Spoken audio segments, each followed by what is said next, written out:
ছয়খোৱাৰ ডাঙৰি বিললৈ দেউকচন প্ৰজাতি আলসী পক্ষীৰ আগমন। ডাঙৰি বিল এতিয়া পৰ্যটকৰ বাবে আকৰ্ষণৰ কেন্দ্ৰবিন্দু হৈ পৰিছে।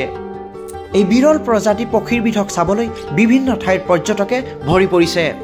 তিনিচুকীয়া জিলাৰ ছয়খোৱাৰ ডাঙৰিৰ সমীপৰ ধাদুম পথাৰত আলসী পক্ষী দেউকচন আগমনে প্ৰকৃতিপ্ৰেমী ৰাইজৰ মাজত আশাৰ সঞ্চাৰ সৃষ্টি কৰিছে।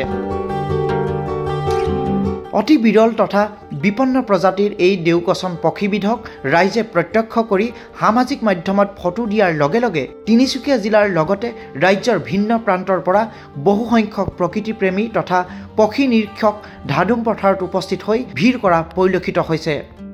নমস্কাৰ, মোৰ নাম শ্ৰী দীপুল সোণোৱাল।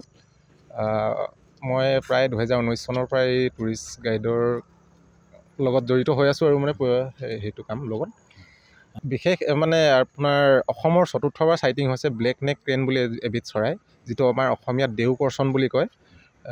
ইয়াৰ আগত আপোনাৰ মানাছত পাইছিলে দুবাৰ, আৰু 2021 চনত আমাৰ ধাদুম পথাৰতে পোৱা গৈছিলে এই চৰাইবিধ, আৰু এইবছৰ 2025 চনত আকৌ সেই চৰাইবিধ পোৱা গৈছে।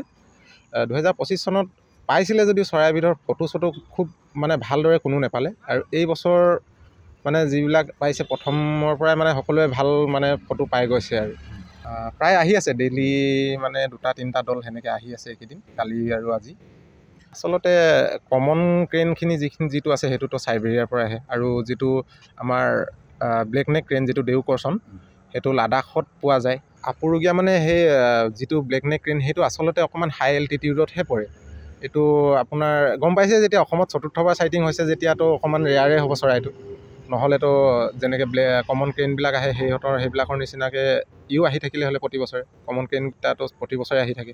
সেয়ে আৰু অসমত চতুৰ্থবাৰ চাইটিং হৈছে, সেইকাৰণে অকণমান ৰেয়াৰ কাৰণে। কমন ক্ৰেন মোটামুটি 200মান আছে, আৰু ব্লেক নেক ক্ৰেন কিন্তু অকল এটাই আছে। উল্লেখ্য যে আকাৰত প্ৰায় সাধাৰণ কচন পক্ষীৰ সমানেই যদিও মূৰৰ ৰং কলা হোৱাৰ বাবে দেউকচন পক্ষী বুলি জনা যায়।